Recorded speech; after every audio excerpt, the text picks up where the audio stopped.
A priori, les élections se sont effectivement déroulées dans de plutôt bonnes conditions. Il y a eu quelques irrégularités de noter par les observateurs extérieurs, notamment le fait que certains militants faisaient campagne aux portes des bureaux de vote, ce qui, en principe, est interdit. Il devait être à 200 mètres de là. Mais bon, ce sont de petites irrégularités. Nous parlions hier à un des observateurs qui nous disait que ça s'était plutôt bien passé, que les procédures avaient été respectées. Maintenant, on attend évidemment des conférences de presse qui doivent venir dans la journée des différentes organisations pour donner un rapport plus détaillé. En revanche, l'opposition, elle, dénonce effectivement, comme vous le précisiez, les chiffres de participation. Nous avons pu parler à Hamza Mansour, qui est le secrétaire général du parti du Front d'Action Islamique, ici, qui est donc le parti d'opposition majoritaire qui est affilié aux Frères musulmans. Et eux disaient qu'ils avaient des gens qui observaient les bureaux de vote et qu'effectivement, ils contestent d'ores et déjà les chiffres de participation. Et aujourd'hui, ils ont même rajouté qu'il y avait d'autres irrégularités. Donc on va voir un petit peu ce qui se passe dans la journée. En tout cas,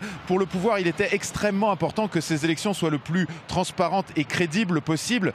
C'était véritablement une volonté du roi, puisque ces élections sont anticipées. Elles font suite à 2 ans de contestation ici, avec des manifestations moins importantes que dans le reste du monde arabe durant le printemps arabe, mais tout de même des manifestations qui n'étaient pas très grandes, mais très régulières. Donc beaucoup de pression ici sur le roi. C'est un vrai test pour lui.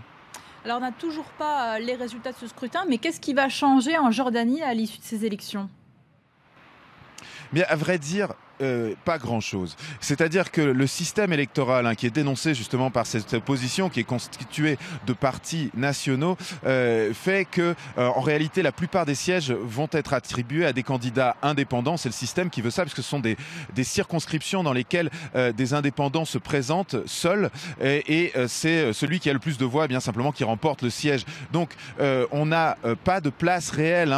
Il n'y a que 27 sièges réservés aux partis nationaux. Donc, il y a de très fortes chances, on n'a pas encore les résultats, mais il y a de très fortes chances que ce Parlement soit constitué, comme le précédent, d'une majorité de personnalités des tribus, puisqu'ici on vote beaucoup pour les membres de sa tribu ou de sa famille ou ses proches, qui sont en général assez proches du roi et assez traditionnalistes dans leur vision. Donc on va se retrouver très probablement avec ce type de Parlement. À noter tout de même, pour la première fois, ce Parlement va désigner le Premier ministre, et ça, effectivement, c'est une première, c'est une des réformes qui a été demandée, qui a été réalisée par le roi pour mettre plus de démocratie en Jordanie.